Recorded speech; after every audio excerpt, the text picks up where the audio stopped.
All right, a little bit of a Eagles season preview, kind of, sort of, in a way. I just kind of have a little bit of worries about this team. I'm very excited for the season to start, don't get me wrong. I've been waiting for football to start. I'm excited to see our team back in action. We have a really, what looks to be like a really good improved roster on offense in some areas and a new defense that I'm excited to kind of see pan out.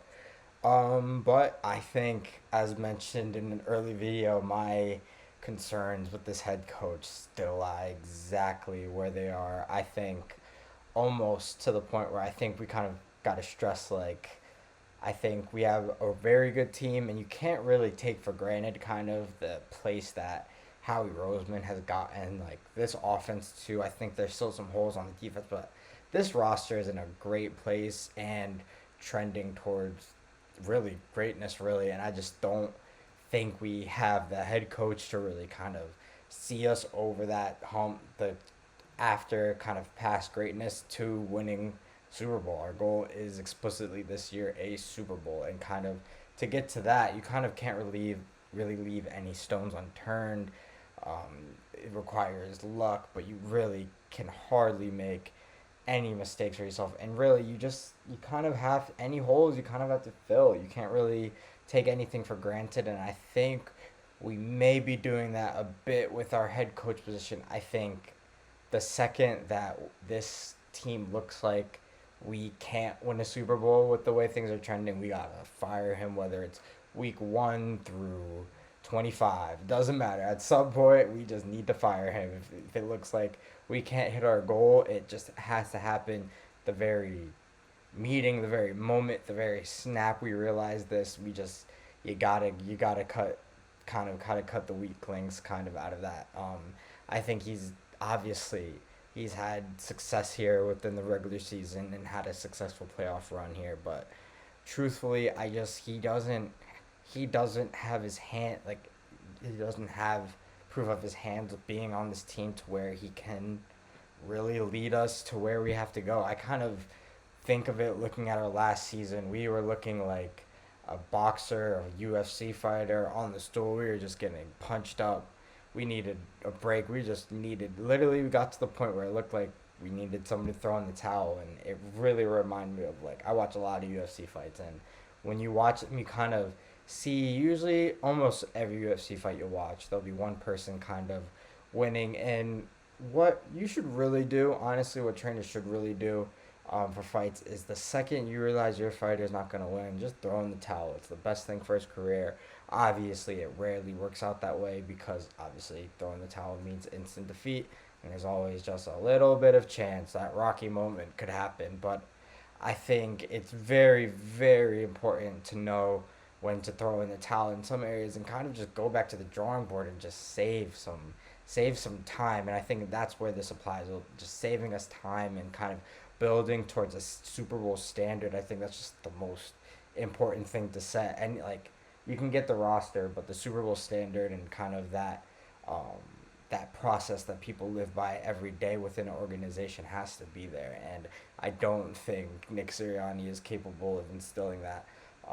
And you kind of think about it, like, why would you even consider firing Nick Sirianni midseason, even if it looked like we're not gonna reach our goal and we're still gonna have a great season? Well, you gotta keep a standard, and we have new players, and we just have to keep players' minds on winning and keep building and keep that imprinting that the standard here is to win a Super Bowl. That's what we're pushing for. That is our goal, and we have two people in the building that can definitely take over the job if needed.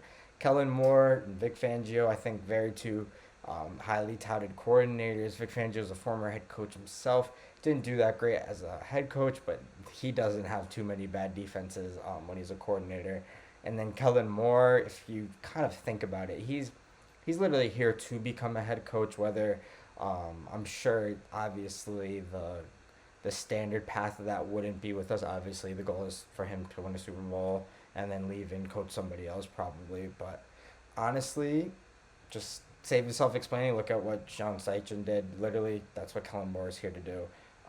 But if it comes down to it, I would definitely trust him to see a part of a season out and see maybe if he can turn a situation around, again, if it's going so bad, I think we can be a very good team with Nick Siriani. I think we can fly and hit our goals. But I definitely can see, if you look at last year, like, we can't forget how that went. It could definitely just all go wrong, no matter how good the roster can look. It really can be disastrous if you don't have the right person at the head. Just again, I'm gonna be using the word standard throughout because it's just so key.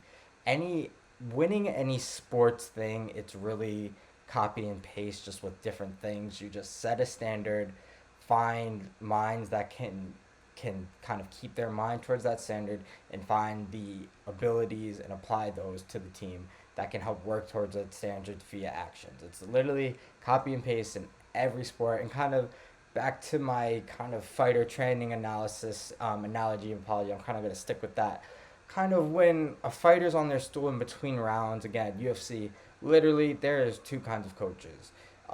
You have your like Rocky coach, like go get him, got him, dig deep, give him everything you got, you can do this. So you kind of have that coach, and then you kind of the one that kind of is a little more strategic. He's like, start fading at him with your jab. He might flinch at that, and you can throw your backhand, kind of free up the backhand. You can come at him and flinch at him a little bit more, kind of get him to come at you, throw an off rhythm hook. He's actually talking through process, strategy, tactics, process, process. I love that word process. I think that is literally the key in any of those teams, having a standard and a process to hit that standard day in and day out. And truthfully, I rather the latter coach who can speak through that, action out that process. I think it definitely causes consistency throughout success, consistency with success, I should say. And the Rocky coaches, those guys, yeah, they might have a flash or two, but I I want the Andy Reid. Andy Reid sits over there pretty quiet for the entire year, just gets his strategy, employs his strategy, sets a standard, his team lives up to it.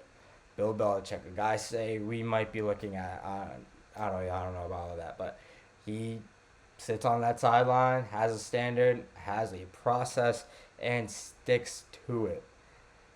I Hands up. Sometimes the Rocky go get him guy. Sometimes he wins, and yeah, they make movies about those people because those things don't happen very often, and sometimes not at all. So you make a Rocky movie about it where the guy is losing for 11 rounds and then turns it around in the 12th. He knocks out the super champion and he wins.